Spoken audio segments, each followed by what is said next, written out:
What if a civil war keeps growing, even when the government controls the skies? In Ethiopia's Amhara region, a new development suggests the conflict may be entering an even more dangerous phase. But before we begin, if you value fact-driven geopolitical analysis, take a moment to like the video, subscribe to the channel, and support Around the World. Independent journalism takes time and research, and your support helps us continue bringing balanced global analysis. Now let's begin. A new report suggests that around 3,000 Fano Commandos have recently graduated from specialized military training and are reportedly ready for deployment. For the past 2 years, the Fano Militia, an armed movement in Ethiopia's Amhara region, has been training fighters in different locations across the region.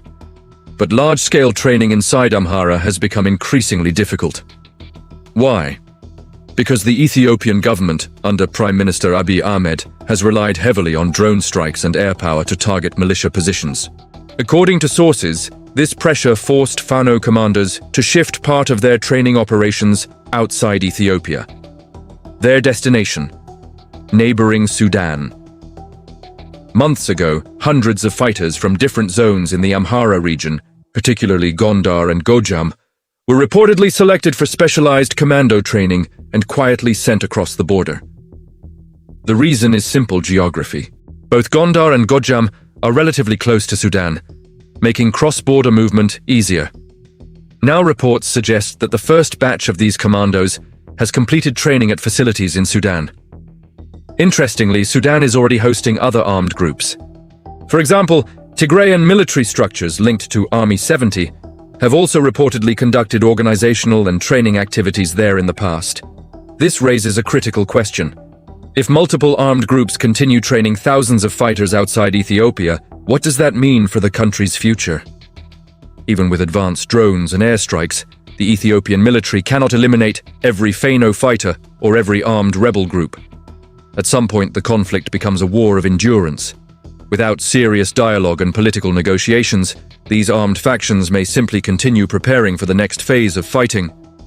And that could push Ethiopia into an even longer and more complex conflict. But the situation in Amhara became even more tense after another shocking development. A Christian elder named Analam Amare has reportedly been assassinated in the town of Voldia in the North Wollo zone of the Amhara region. According to multiple reports, Analam Amare had been publicly calling for an end to the war in Amhara. However, his statements were controversial. Some critics accused him of being sympathetic to Fano, because instead of demanding that Fano fighters stop attacking security forces, he reportedly urged government forces to end the military campaign. His critics argued that this position was not neutral. Who killed him remains unclear. Fano-aligned sources are blaming government actors, but no official confirmation has identified the perpetrators. What is clear, however, is that the assassination of a religious elder calling for peace highlights just how polarized the situation in Amhara has become.